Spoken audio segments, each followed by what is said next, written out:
할렐루야. 할렐은 기뻐하는 거고 루는 당신이란 말이죠. 야는 여호와 하나님이죠. 그래서 할렐루야는 당신이 여호와 하나님을 기뻐하십시오라는 자기가 자기한테 하는 말이 아니고 상대에게 하는 말입니다. 그러므로 우리 믿는 사람들은 인사가 할렐루야가 가장 좋은 인사이고요. 또 할렐루야 이렇게 했을 때는 아멘으로 받는 것이 그것이 이제 합당한 이제 답례입니다. 인사하도록 하겠습니다. 할렐루야. 할렐루야. 네, 우리 존경하고 사랑하는 김 목사님 과분한 소개를 해주셨습니다. 제가 목사님을 뵐 때마다 배우고 깨닫고 그리고 너무나 부럽고 하나님의 은혜를 얼마나 충만히 받아가는지 모르겠습니다. 제 어떤 신앙이라든지 그리스도 예수 안에서 주님을 바라보는 어떤 면들이 흐려지거나 그럴 때 저는 우리 목사님을 만나면 맑은 그 생수의 시내를 만난 그 느낌으로 그 느낌만이 아니라 실제적인 그 역사를 체험합니다. 그래서 하나님께서 그리스도 예수의 생명이 온 세계에 퍼지는데 아름다운 동역으로 세워주셨을 뿐만 아니라 또 저 자신을 씻기는 생명수로도 늘 만나게 해주셔서 얼마나 감사한지, 또 그리스도 예수 안에서 주님의 길을 걸어가는 아름다운 모습을 늘 보고 배울 수 있게 해주셔서 얼마나 감사한지, 또 하나님의 또 특별히 사랑하시는 분이시잖아요. 그래서 얼마나 감사한지 모르겠습니다. 세계에 많은 교회들이 있지만 풍성한 교회를 저는 정말로 특별하게 생각합니다. 개인적으로 주님이 복을 주셔서 주님의 많은 교회들을 방문할 수 있어서 주님 안에서 많은 분들과 교제할 수 있게 하셨는데, 그런데 그 많은 교회들 중에서 풍성한 교회는 정말로 특별한 교회입니다. 이 교회는 그리스도 예수의 생명의 교회예요. 또 아마 이 교회만큼 우리 주 예수 그리스도가 많이 전파되고 증거되고 가르쳐지는 교회가 있을까라는 그런 생각이 들 정도로 하나님께서 정말로 기뻐하시는 교회인 줄 믿습니다. 여러분, 우리는 주님을 위하여 창조됐습니다. 주 예수님을 위하여 창조됐습니다. 하나님께 영광을 돌리기 위하여 창조됐는데, 하나님께 영광을 돌리는 건 예수 그리스도를 아는 것이 하나님께 영광을 돌리는 것이죠. 그런데 예수 그리스도를 알아갈 때 저와 여러분의 하나님의 주시는 은혜와 만복이 풍성할 줄 믿습니다. 주 예수 그리스도의 생명의 교회는 나 자신의 타고난 생명을 말하는 게 아니라 예수님의 생명을 말하잖아요. 여러분, 저와 여러분이 우리가 타고난 생명으로, 우리가 태어나면서 받은 이 육신의 생명으로 많이 살아보셨지 않습니까? 그래서 살아본 결과 어떻습니까? 고통도 많고 눈물도 많고 내 고집스러운 모습도 보고 스스로도 실망하고 다른 사람에 대해서도 절망하고, 또 내 힘으로 안 되는 세상을 보고 그 다음에 내 뜻을 주장하고 살았더니 그것이 꼭 좋은 것만은 아니었고, 그리고 내가 주님을 알고 믿는다 하더라도 또 타고난 내 생명으로 내가 주님을 믿었을 때는 하나님께 영광이 되지 못하는 것을 우리가 많이 느끼게 되죠.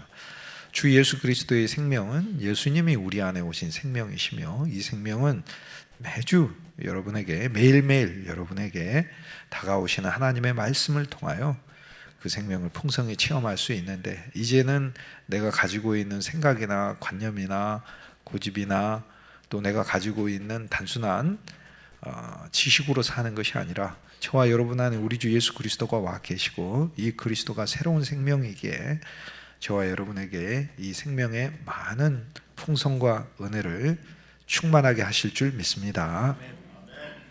그리스도 예수의 생명은 복을 가지고 오죠. 그리스도 예수의 생명에는 새로운 인격이 있죠. 그래서 우리 스스로는 새로운 인격을 조성하기 어렵습니다. 그러나 예수 그리스도의 생명이 우리에게 새로운 인격을 주시고 새로운 사역도 하시고, 그리고 생명은 언제나 우리를 젊게 합니다. 제가 코로나 이후에 여러분 뵙지 않습니까? 뵙는데 깜짝 놀랐어요. 저만 더 이렇게 쇠하여 가고 보는 분들마다 다 청년 같고 다 이렇게 그 젊은 분들 같으셔요. 그래서 어떻게 이렇게 시간을 역으로 거슬러서 살 수 있는가? 이 땅에 사는 동안에는 우리는 시간 앞으로 가든지 아주 드물게 시간을 뒤로 거슬러 가는 게 있기는 해요. 여호수아의 해가 뒤로 가잖아요. 그런 게 우리에게 있기는 합니다. 이렇게 서 있지 않습니까? 그건 이제 시간이 뒤로 가는 것과 마찬가지인데, 여러분, 주 예수 그리스도를 좋아하고 주님을 생명으로 누리게 되면 실제적으로 훨씬 더 주 예수의 빛이 우리 안에서 드러나면서 우리를 더 젊게 합니다. 세상의 화장품과는 비교할 수도 없는 화장품이 예수님의 생명이고, 많은 분들이, 연세가 드신 분들이 젊어지려고 수많은 약을 먹지만 그 약들과 비교도 안 될 만큼 우리를 젊고 새롭게 하고 독수리 날개치듯 하게 만드는 게 우리 주 예수 그리스도의 복음 안에 들어있는 생명이기에 이 생명을 늘 풍성히 누리시길 주님의 이름으로 축복합니다. 시편 2편 말씀 여러분과 함께 나눠보려고 합니다. 시편 2편, 시편 1편은 많은 성도들이 성경을 읽을 때, 특히 시편과 함께 신약 성서가 되어 있는, 우리가 처음으로 읽게 되는 그런 책들의 구약에 있어서 가장 대표적으로 접하게 되는 부분이 되겠죠. 그래서 시편 1편은 유명합니다. 복 있는 사람은 악인의 꾀를 쫓지 아니하고 죄인의 길에 서지 아니하고 오만한 자의 자리에 앉지 아니하고 주야로 여호와의 율법을 묵상하는 자로다. 그래서 처음 시작을 하면서 복 있는 사람으로 시작을 합니다. 그래서 시편 1편에서는 축복받는 사람이 어떤 사람인가라는 걸 알려줘요. 여호와의 율법을 지키는 자다라고 알려줍니다. 그런데 여호와의 율법을 지키는 자가 복받는 사람이죠. 여호와의 율법을 늘 주야로 묵상하는 자고, 또 오만하고 교만한 자의 자리에 앉지도 않고 서지도 않는 거죠. 그러니까 내 자신이 스스로 뭘 할 수 있다 생각하는 게 그게 교만한 거죠. 하나님 없이 내가 무엇을 할 수 있다 생각하는 게 그게 교만한 겁니다. 그게 오만한 거고요.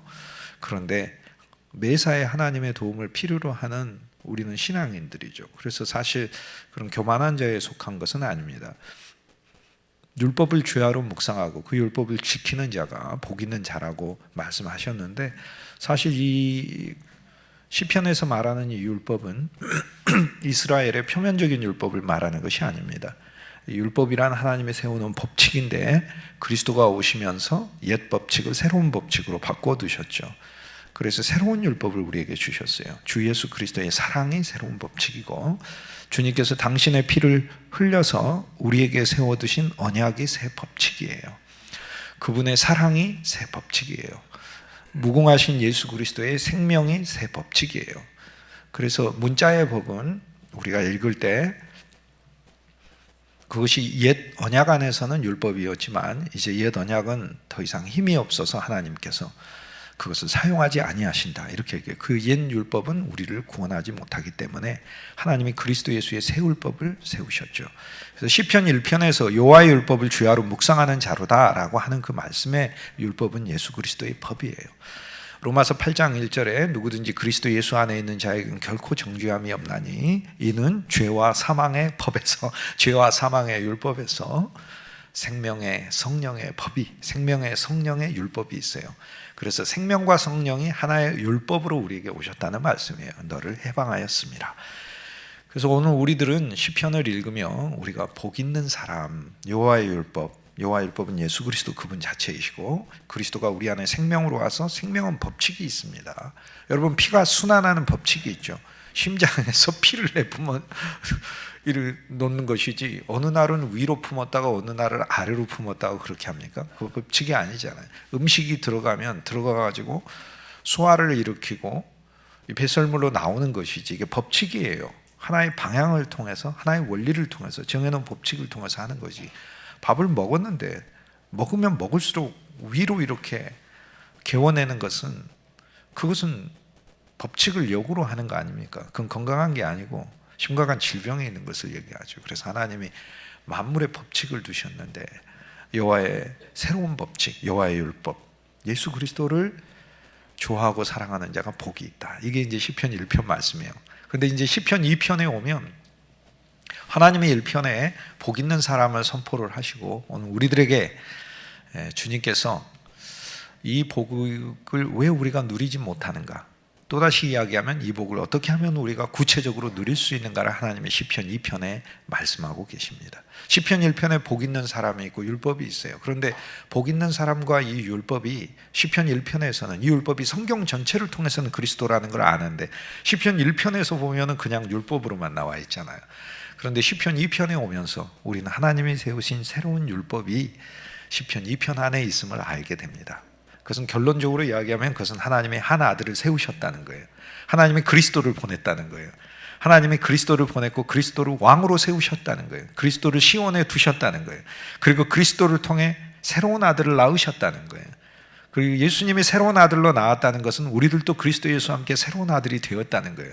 그리고 그를 사랑하고 그를 배우고 그에게 입맞추라. 그래서 하나님께서는 사실 시편 1편에 우리가 복받는 법을 구체적으로 이야기하고 계십니다. 시편 2편은 주 예수 그리스도의 복음이 전체가 다 들어있어요. 시편 1편은 12절로 되어 있는데요. 12절이죠. 1절에서 3절은 제일 첫 번째는, 항상 성경은 구조가 이렇게 보면 우리가 창세기에도 보면 인간의 어리석음과 죄악이 이렇게 나오지 않습니까? 그러듯이 시편 2편의 1절에서 3절은 인간의 어리석음이 세 종류로 나오고 있습니다. 그래서 제일 첫 번째는 나라들이 분노한다라고 얘기를 해요. 나라들이 화를 낸다라고 하는 건 하나님을 향해서 분노하고 하나님을 대적하는 것을 이야기를 하죠. 그 다음에 백성들이 허탄한 일을 도모한다라고 얘기를 합니다.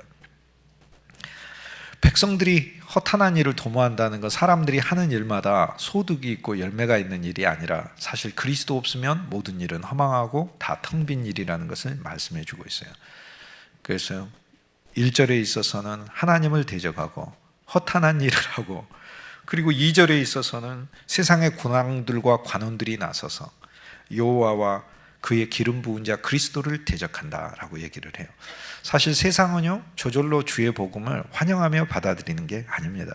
세계 역사에 어떤 나라가 우리는 주님을 믿겠습니다 이렇게 하면서 스스로 많은 사람들이 그 문을 엽니까? 그렇게 하지 않습니다.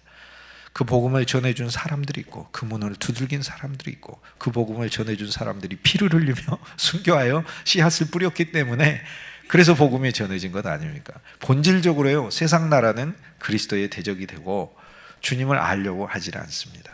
세상의 학문 안에도 주님을 알려고 하질 않습니다. 다만 하나님의 신비한 역사로 그 모든 것을 사용하셔서 결국은 그리스도를 알게 하시는 것이지, 그건 하나님의 의도 때문에, 하나님의 뜻 때문에 우리가 생활하고 일하고 또 이 세상에서 경험하는 모든 일들, 그게 역사이든 사회적인 사건이든 또는 지식이든 결국에 주님께 하나님의 뜻 때문에 가는 것이지 사람의 뜻 때문에 가는 것이 아니고, 사람의 뜻은 어떻게 하면 그리스도의 반대대로 갈까라는 게 사람의 뜻이라는 것입니다. 2절 말씀에는 그리스도와 여호와 하나님을 대적한다라고 얘기를 하죠. 그래서 3절은 또 어떻게 해요? 대적할 뿐만 아니라, 거부할 뿐만 아니라 우리가 그의 맨 것을 끊고 그의 결박한 것을 벗어버리자라고 이렇게 얘기를 하죠. 3절에서 말씀하고 있는 바는 많은 세상의 사람들은 실은 하나님의 모든 보이지 않는 끈으로 묶여져 있는 겁니다. 하나님의 섭리가 있는 것이에요. 여러분, 저와 여러분이 그리스도를 믿지 않았을 때도 우리는 하나님 안에 있었어요. 하나님의 섭리 아래 있었어요. 그런데 그 섭리와 끈이 있는데 사람들의 하는 바와 생각은 이것을 벗어버리려고 한다라는 것이죠.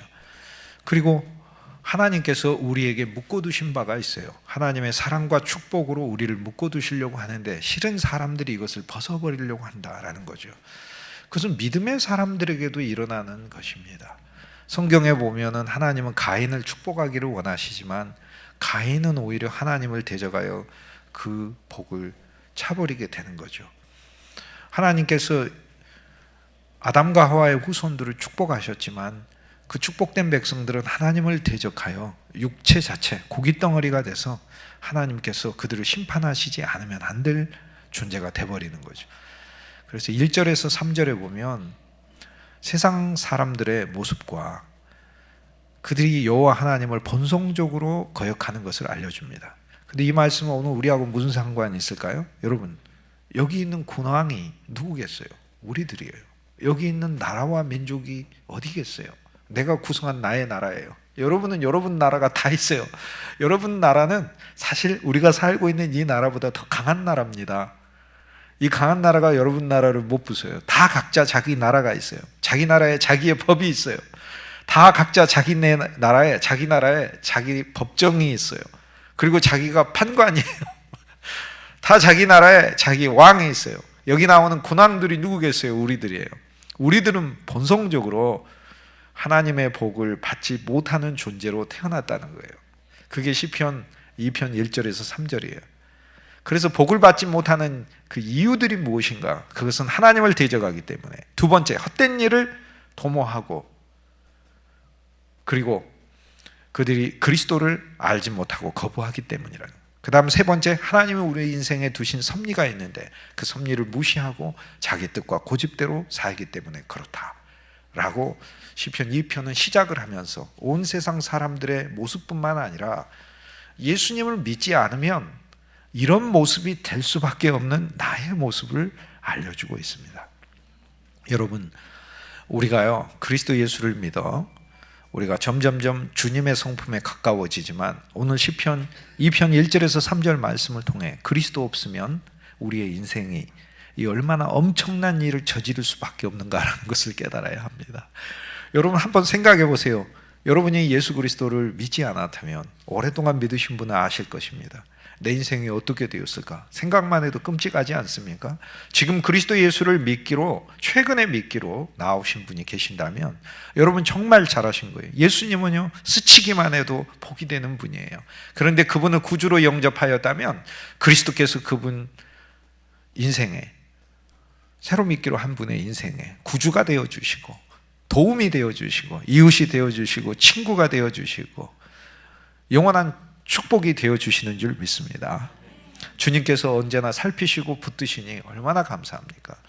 그런데 그리스도가 없고 또 그리스도를 통하여 오는 복을 부인하고 거부하는 사람들은 이러한 본질에 놓여있게 된다는 것이에요. 오늘 이 말씀을 통해서 우리는 더 구체적으로 알아야 돼요. 여러분, 저와 여러분이 하나님의 말씀으로 조성되지 않으면요 우리는 이런 본성들이 드러날 수밖에 없어요. 우리는 헛된 일을 꾸밀 수밖에 없고 우리가 하는 일들이 결국에 헛되었다라고 고백할 수밖에 없어요. 연세가 올해 연만하신 분들 이제 인생을 돌아보면 무슨 생각이 들어요? 아, 세상 일들이 다 헛된 것 같다라는 생각이 들죠. 세상이 헛되다, 세월이 살같이 빠르다라고 하는 이야기들은 세상 사람들도 할 수 있는 이야기예요. 우리가 예수 그리스도를 믿어서 세상이 헛된다는 것을 깨닫기 위해서 예수 믿는 것이 아니에요. 우리가 예수님을 믿는 것은 오히려 그 반대예요. 세상이 헛되고 세상이 그릇되고 세상이 다 더덥다라고 하는 것은 예수님을 안 믿어도 알 수 있어요. 왜? 공허하니까. 예수님을 안 믿어도, 안 믿으면 공허하니까.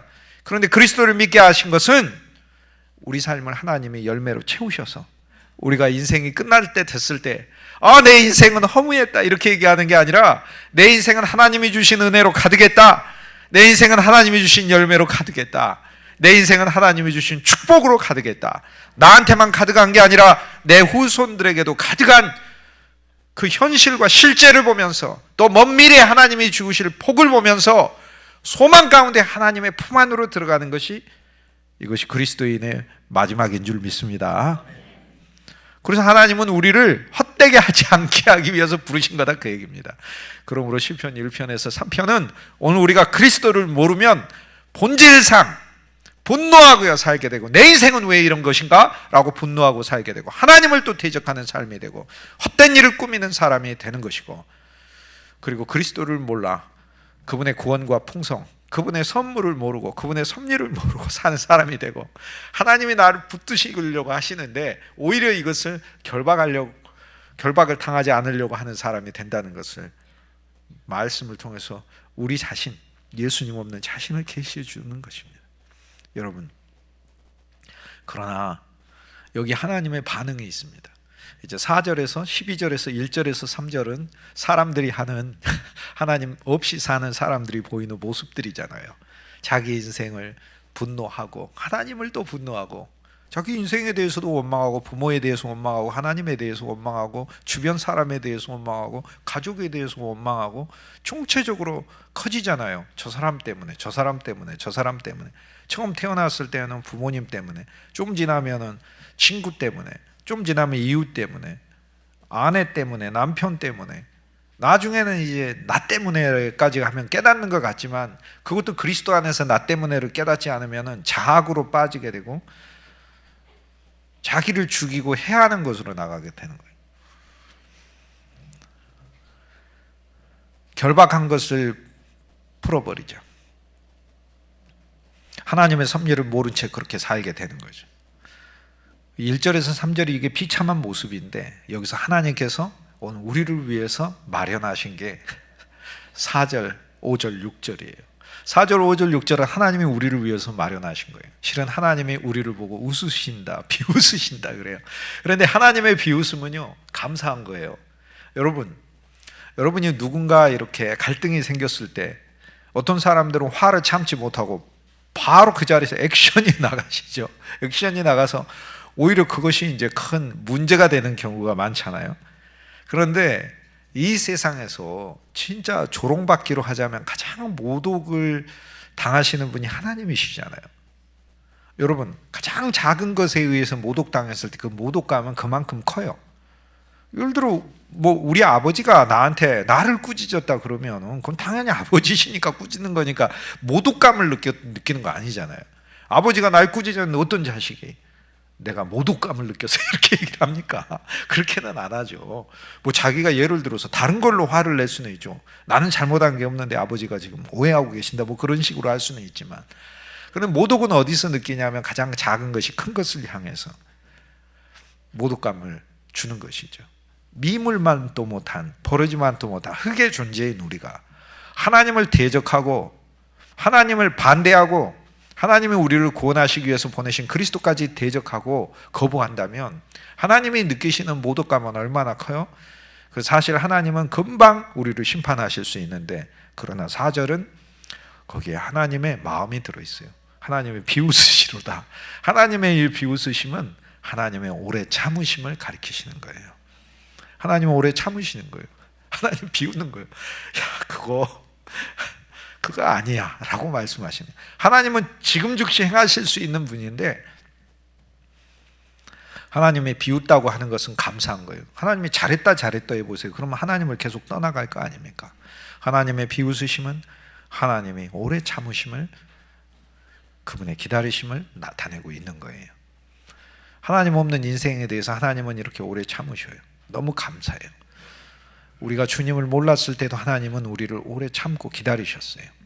아버지처럼, 누가복음 15장에 등장하는 탕자의 부친처럼 기다리셨어요. 우리가 주님을 믿고 살 때에도 생명의 믿음 안에 들어가지 못하고 하나님을 온전히 신뢰하는 믿음 안에 들어가지 못할 때도 하나님은 오래 기다리셨어요. 근데 얼마나 감사한지 모르겠어요. 하나님이 즉각적으로 나에게 행동하지 않으시고 내게 항상 기다리시고 내게 시간을 주시기 때문에 얼마나 감사한지 모르겠어요.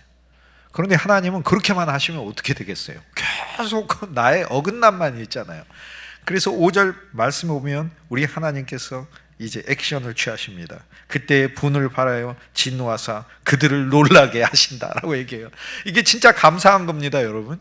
우리가 하나님을 반대로 하여 갈 때 하나님은 진짜 우리를 스탑시키셔야 되잖아요. 왜냐하면 하나님을 반대하는 길은 죄의 길이요, 저주의 길이요, 멸망의 길이요, 나만 멸망이 아니라 내 가족의 멸망이요, 내 자손만대로 멸망의 길이니까 하나님이 이걸 멈추셔야 할 것 아닙니까? 하나님이 비웃기만 하고 있으면 되시겠어요? 안 되시는 거지. 그래서 하나님께서 여기서 하나님이 분노하셨다라고 하는 건 하나님의 심판을 알게 하시는 것이죠. 우리 인생에 직접 개입해서 하나님이 멈추게 하시는 거예요. 이건 감사한 거예요.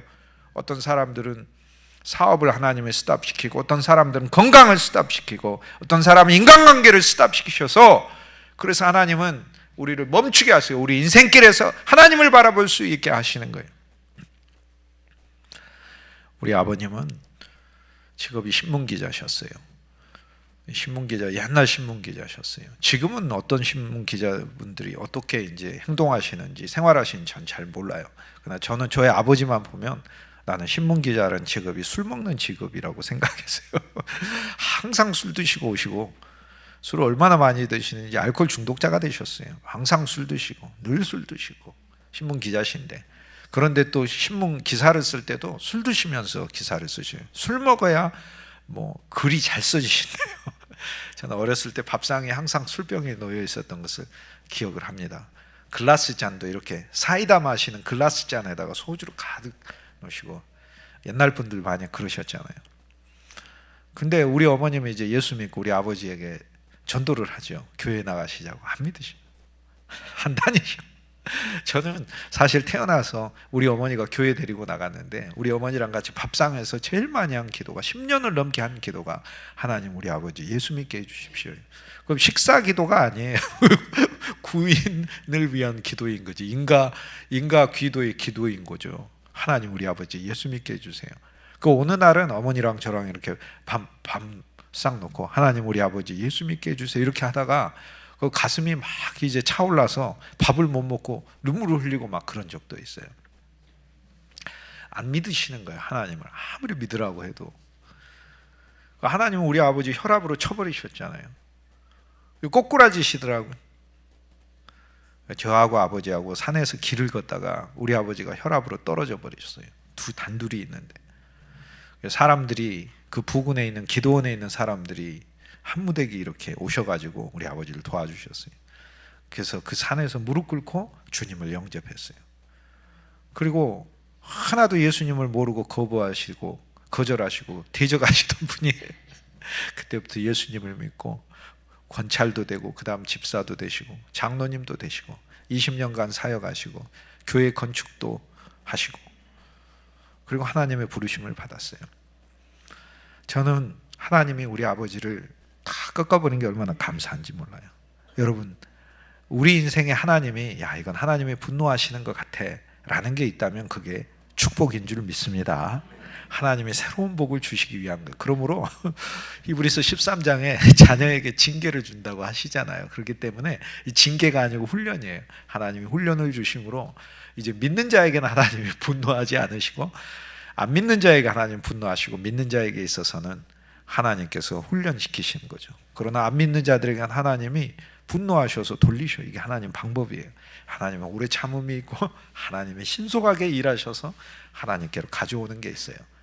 저와 여러분의 인생에 많은 일들이 일어났어요. 여러분 그 일들이 우리 하나님을 더 잘 믿도록 저와 여러분을 부르시는 하나님의 음성인 것으로 확신하시길 주님의 이름으로 축복합니다. 4절에서 6절은 하나님이 인간에 대한 구원하시기 위한 방법이라고 하셨죠. 오래 참으시고 그리고 하나님께서 직접 개입하셔서 우리를 놀라게 하시는 거예요. 그런데 6절에 보면 뭐라고 말씀하셔요? 내가 나의 왕을 나의 거룩한 산 시온에 세웠다라고 얘기하시지 않습니까? 이게 하나님 방법입니다. 단순히 하나님은 내 인생에 개입하셔서 너 그렇게 살면 안 돼 라고만 말씀하시는 게 아니라는 거예요. 내 인생에 한 왕을 세우셨어요. 하나님이 내가 왕 노릇하고 살다가 잘못 사니까 나를 정죄시키시고 나를 놀라게 하시고 내 인생에 개입하셔서 이제 네가 똑바로 왕해 이렇게 말씀하신 게 아니라는 거예요. 네 인생에 내가 왕을 세웠다 이렇게 말씀하는 거예요. 네 인생에 왕을 세워놨다라고 얘기해요. 근데 그 왕이 어디 있나? 하늘에 계신 줄 알았더니 시온에 세워놨다라고 얘기를 해요. 시온산이 어디입니까?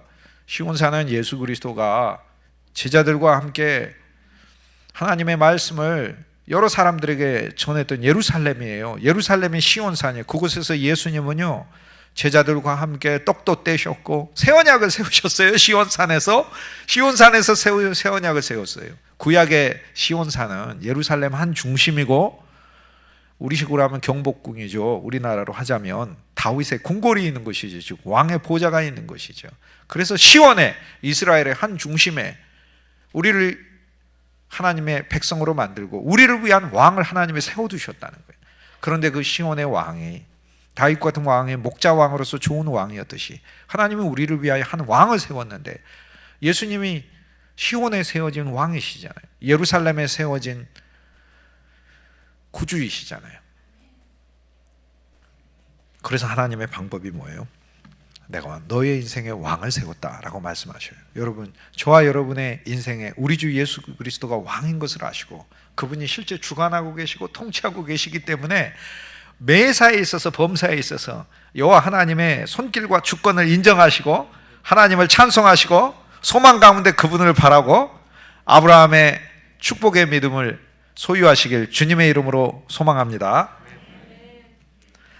여호와 하나님께서 그리스도 예수를 우리에게 왕으로서 세우셨다는 거예요. 이게 얼마나 감사합니까? 이게 축복을 받을 수 없는 시편 1편에는 축복의 원리를 세워놓고 도저히 이 축복을 받을 수 없는 인생이 하나님께서 이렇게 역전시키는 것을 우리는 발견하게 됩니다. 이제 그리스도 예수 안에서 우리는 한 왕이 오셨는데 이 왕은 우리에게 축복을 주시는 왕이에요. 세상의 왕은요 세금 뜯어가는 왕인데 우리 주님은 그런 분이 아니에요. 우리 주님은 무릎을 꿇고 우리 발을 씻기시는 분이고, 갈라디아서 2장 20절 우리가 고백하잖아요. 내가 그리스도 예수와 함께 십자가에 못 박혔나니 그런즉 이제 내가 산 것 아니요, 못 박힌 것도 내가 산 것 아니요, 주님이 내 인생을 사시려고 나를 못 박으신 것이고, 이제 내가 육체 가운데 사는 것은 나를 사랑하사 자기의 모든 것을 주신, 자기의 모든 걸 나한테 주셨어요. 그분을 믿는 믿음 안에서 사는 것이라. 이것이 그분을 왕으로 모시고 사는 삶이죠. 주님은 나는 선한 목자라, 나는 양들을 위해 목숨을 주노라 라고 말씀하시고, 우리를 위해서 당신 자신의 모든 것을 주시고 목숨도 주시고 영원한 생명도 양들에게 풍성히 주시기 위해서 오시고, 주님은 사실 자기가 가진 공로는 하나도 남김없이 우리에게 다 주시는 분이시잖아요. 우리는 그런 왕을 만났어요. 얼마나 감사합니까? 여러분이 그리고 제가 믿고 있는 이 예수 그리스도가 작은 예수님 아니에요. 우리에게 만복을 주시는 그리스도임을 언제나 확신하시길 주님의 이름으로 축복합니다. 내 인생이 예수님을 안다는 것 자체가 얼마나 놀랍고 엄청난 일인지 몰라요. 하나님이 이제 인도하시고 하나님이 이제 축복해 가시는 거예요. 내 아들을 거룩한 시온에 세웠다. 그런데 이 시온은 2000년 전에 예루살렘에 있는 그곳만 말하는 게 아니에요. 왜냐하면 보이는 것은 잠깐이요, 보이지 않는 것은 영원함이라 잠깐의 것을 가리키는 게 아닙니다. 그러니까 이스라엘 백성이 있다고 했을 때도 잠깐 있는 이스라엘 백성을 말하는 게 아니라 영원히 있는 참 이스라엘 백성들, 나와 여러분을 말하는 것입니다. 그러므로 시온산도 잠깐 있는, 우리가 성지순례 가면 거기에서 이제 예수님이 제자들과 함께 이것은 내 살이니 받아 먹으라 하면서 떡을 주시고 이것은 내 피니 받아 마시라 하고 잔을 주셨던 그 자리가 시온산에 있는 다윗의 보좌가 있던 자리거든요. 그런데 주님이 새 언약을 세우신 그곳이 참 시온산이 아니고, 이제 시온산은 그리스도 예수가 찬송되는 곳이 시온산인데, 오늘 여러분의 심령이 시온산이고 우리 모두가 함께 모여서, 시온산들이 함께 모여 가장 큰 시온산을 이룬 이 생명의 교회가 시온산인 줄 믿습니다. 이곳에서 통치하시는 그리스도를 언제나 순종하시고 올 때마다 그리스도를 인정하시고 주님을 바라보고 주님을 알기를 주의 이름으로 축복합니다. 나의 왕을 시온에 세웠다. 그런데 이분은 우리의 왕이실 뿐만 아니라, 우리 삶을 보살피시는 왕일 뿐만 아니라 이제 7절, 8절, 9절에 있어서는 이분이 우리에게 구체적으로 해주시는 일에 대해서 알려주고 있어요. 이분이 구체적으로 우리에게 해주시는 일. 7절에 있어서는 내가 여호와의 명령을 전하노라. 여호와께서 내게 이르시되 너는 내 아들이라. 오늘 내가 너를 낳았도다. 이렇게 말씀하고 있습니다. 너는 내 아들이라. 오늘 내가 너를 낳았도다. 사도행전 13장 33절에 보면 하나님이 예수를 일으키사 우리들에게 이 약속을 이루셨는데, 이는 시편에 기록된 바와 같이 너는 내 아들이라. 오늘 너를 낳았다 하심이라 라고 말씀이 되어 있어요. 예수 그리스도를 가리키는 거예요. 여호와 하나님께서 그리스도를 내가 오늘 너를 낳았다라고 하는 말씀을 신약에서 사도들이 어떤 정황에 이 말씀을 적용하냐면 예수 그리스도가 부활한 거에 적용을 해요. 그런데 우리가 주님의 부활을 부활절에서 알잖아요. 그리스도가 부활하신 거. 그런데 이게 하나님의 아들을 낳은 사건이라는 거예요. 이상하다. 예수님은 본래 하나님의 아들인데, 그렇죠? 본래 하나님의 아들이죠. 그런데 어떻게 부활이 예수님이 하나님의 아들을 낳은 사건이 됩니까? 원래 하나님의 아들인데 부활이 어떻게 하나님의 아들을 낳은 사건이 됩니까? 이것은 엄청난 차이가 있어요. 그리스도의 십자가와 부활을 통해 엄청난 사건이 하나가 일어났어요. 그리스도의 부활 이전에는요, 하나님의 아들은 하나예요. 예수님 혼자예요. 그런데 그리스도의 부활 이후에는요, 하늘의 미랄이 땅에 떨어져 죽으면 하늘의 미랄이 땅에 떨어져 그대로 있으면 하늘 그대로 있지만 죽으면 많은 열매를 맺는데 부활하셔서 첫 열매가 되셨느니라. 이것은 무엇을 가리키느냐? 예수 그리스도의 십자가와 부활 이전에는 그리스도는 혼자서 하나님의 아들이에요. 그러나 그분이 죽으셨을 때 우리는 함께 죽었고, 그분이 부활할 때 그분 안에서 많은 아들들이 태어난 줄 믿습니다.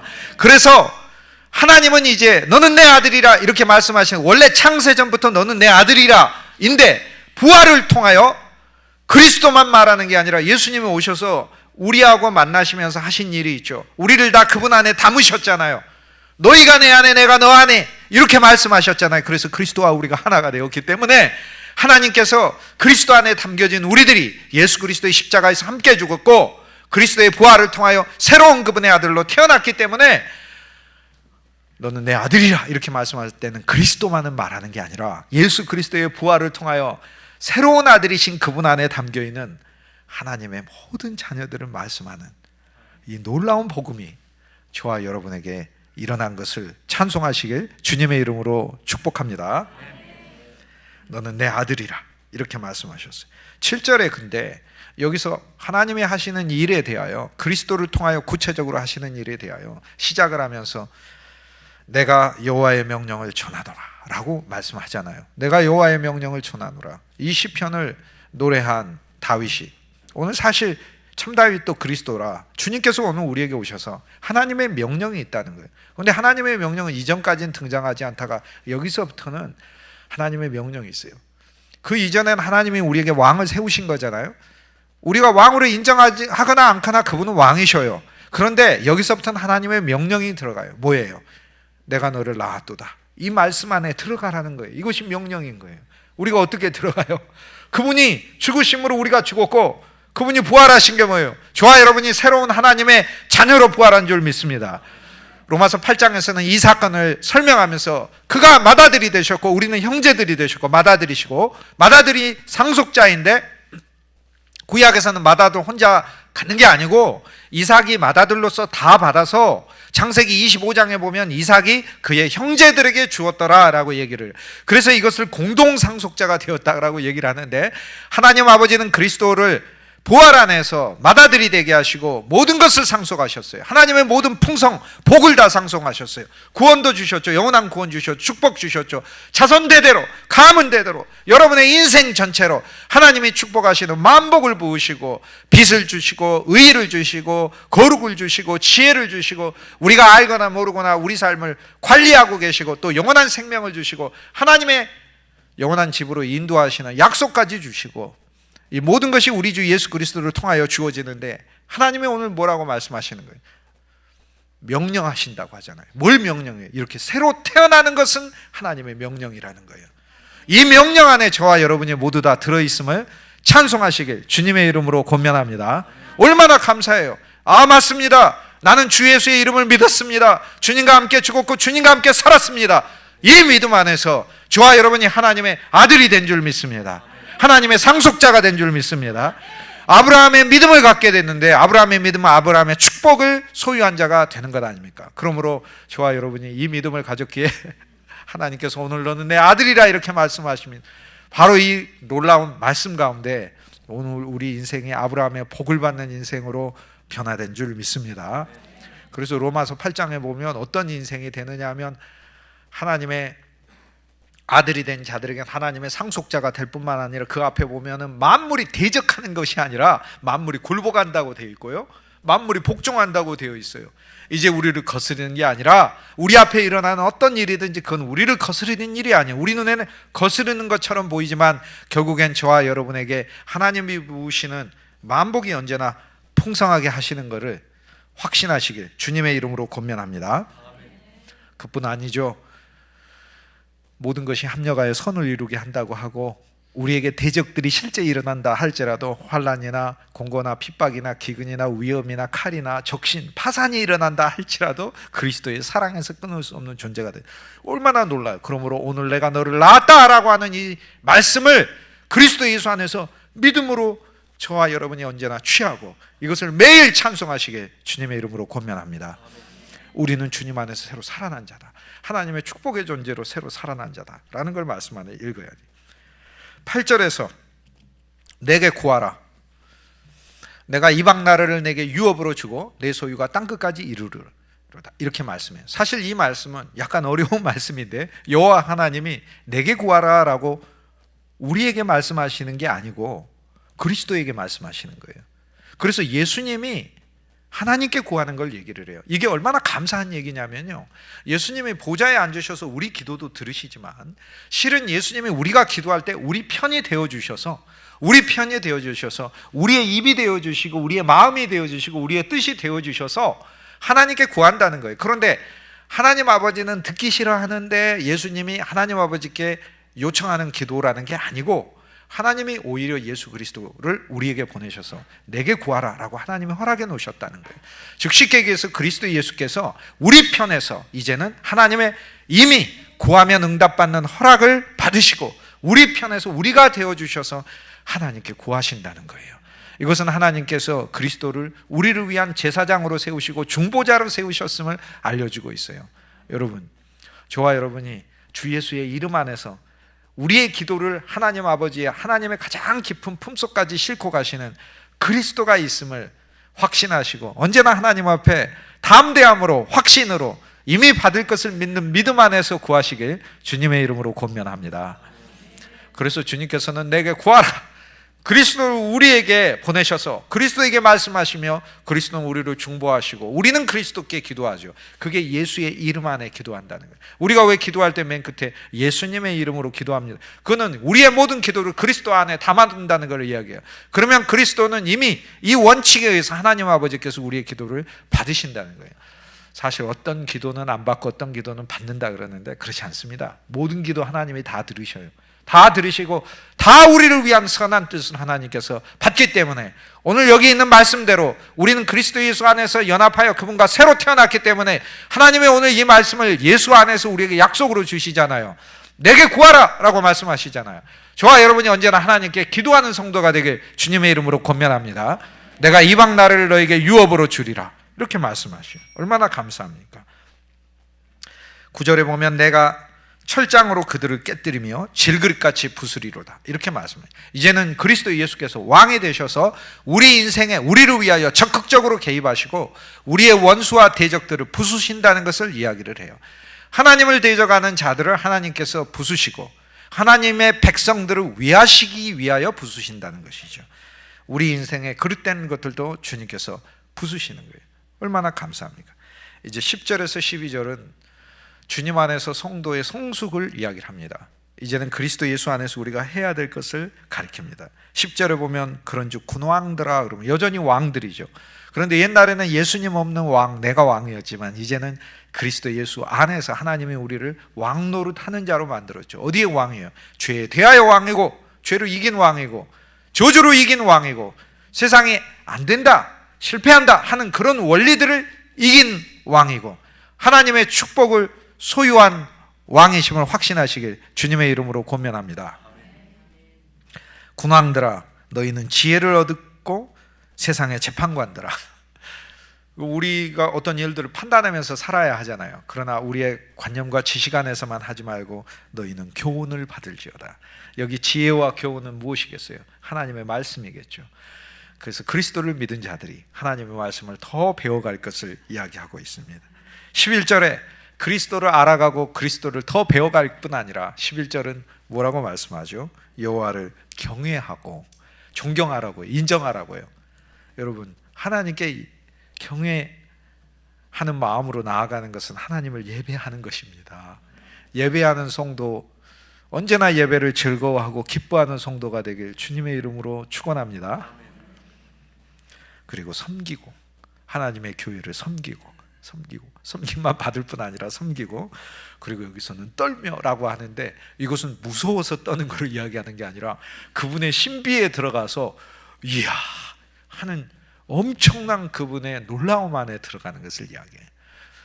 우리 하나님은 그런 분이셔요. 우리를 진짜 기쁨으로 떨게 하시는 거예요. 그 다음 즐거워할지어다. 여기서 그 앞에 떨며가 공포가 아닌 걸 알 수 있죠. 그래서 진짜 그분의 신비에 들어가고 그리고 즐거워할지어다. 그리스도를 누리는 거예요. 주님을 좋아하는 거예요. 여러분, 생명의 교회에 여러분의 신앙생활이 하나님을 경외하고 하나님을 섬기고 하나님의 신비 안으로 들어갈 뿐만 아니라 이 세상에서 누릴 수 있는 어떤 행복보다도 진짜 좋은 행복이 믿음의 성도들 가운데 누려지길 주의 이름으로 축원합니다. 저도 인생이 이렇게 돌아보면 이렇게 길지 않은 인생이지만 너무 많은 좋은 복들 중에 하나가 믿음의 사람들을 만나게 하셨고 교회 안에서 참으로 좋은 분들을 만나게 하신 게 그게 얼마나 큰 복인지 모르겠어요. 항상 기억되고 항상 감사하고 그래요. 여러분 진짜 축복은 함께하는 성도들이 진짜 축복이기에 이 시편 2편에 있는 1절에서 3절에 나오는 세상의 고난들처럼 그렇게 우리는 행동하는 자가 이제 아니잖아요. 여호와의 세상의 원리를 이긴 군왕들이잖아요. 그렇기 때문에 주님 안에서 더 섬기고 생명의 교회 안에 여러분들을 통하여 기쁨과 누림이 풍성할 수 있게 주님의 이름으로 권면합니다. 12절은 이제 마지막이죠. 그의 아들에게 입맞추라 라고 얘기해요. 그동안 왕이셨어요. 시온에 세워진 통치자셨죠. 그분이 우리 구주셨죠. 철장으로 부수는 분이었죠. 그분은 우리 지혜이시기도 하셨고 우리가 받을 유업이기도 하고 우리가 소유할 기업이기도 하고 보물이기도 하고 그래요. 그런데 12절 말씀이 실은 오늘 우리가 진짜 축복을 받을 수 있고 이미 진짜 참 축복은 뭐냐면 우리가 그분에게 나아가서 12절을 누릴 수 있고 12절 안에 들어있을 수 있는 존재가 된 게 축복이에요. 요 하나님 뭐라고 말씀해요? 그의 아들에게 입맞추라라고. 입맞추는 건 뭘 의미하죠? 사랑하는 걸 이야기합니다. 이제 주님을 믿지만 주님을 사랑하시길 주님의 이름으로 권면합니다. 일생 살면서 그리스도를 더 사랑하시자고요. 그리스도를 더 좋아하시자고요. 그리스도에게 입맞추라고 그러잖아요. 근데 무서우면 어떻게 입맞춥니까? 사랑하니까 입맞추지. 그런데 누가 입맞춥니까? 신부가 신랑에게 입맞추고 신랑의 신부에게 입맞추듯 입맞추라는. 그래서 그의 아들에게 입맞추라라고 하는 말씀은 그의 아들의 신부가 되라라는 말씀이에요. 예수님의 신부가 되고 예수님을 사랑하라라는 말씀이에요. 그렇지 아니하면 진노하심으로 너희가 길에서 망하리니 그의 진노가 급하심이라라고 얘기해요. 그리스도에 관해서는 하나님 진노는 진짜 급하고 빨라요. 그래서 사실 12절에는 우리는 그의 아들에게 입맞추는 인생이 되었어요. 그렇지 않은 인생은 어떻게 된다는 거예요? 진노의 인생이 된다는. 그럼 얼마나 감사합니까? 우리가 십자가를 통하여 하나님께서 그의 아들에게 진노를 지우셨고 우린 십자가를 통하여 우리 인생엔 하나님의 진노가 없고 저와 여러분의 인생엔 그리스도만 좋아하고 사랑하는 축복의 인생으로 변화했으니 얼마나 감사합니까? 여호와께 피하는 자가 복이 있다 이렇게 말씀하셨잖아요. 예수 그리스도가 우리 인생에서 언제나 우리가 피하고 위급한 일이 있을 때 피하고 힘들 때도 피하고 안식처가 되시고 그리스도를 참 좋은 모든 우리 인생의 존재의 장소로 누리실 수 있길 주님의 이름으로 권면합니다. 기도하시겠습니다. 주 예수님 감사합니다. 주님을 믿을 뿐만 아니라 주님께 입맞추는 저희들 되게 하여 주옵소서. 그리스도를 더 사랑할 수 있게 하여 주옵소서. 복을 받을 수 없는 인생에 예수 그리스도를 통하여 복받는 인생으로 바꾸어 주셨음에 감사합니다. 믿음으로 하나님 앞에 더 나아갈 수 있게 하여 주시고 예수님을 만나기만 하여도 예수님과 접하기만 하여도 만복이 쏟아지는 이 놀라운 비결이 우리 인생에 이미 일어났으며 이제 이분을 사랑하고 좋아하고 이분에게 입맞추며 나아갈 때 하나님이 우리 인생과 아름다운 가정과 그리고 이 풍성한 교회에 부으실 만복이 얼마나 놀라운 것이고 신비한 것인가 기대하며 나아가는 우리 모두 되게 하여 주옵소서. 주 예수 그리스도 귀하신 이름으로 축복하며 기도합니다.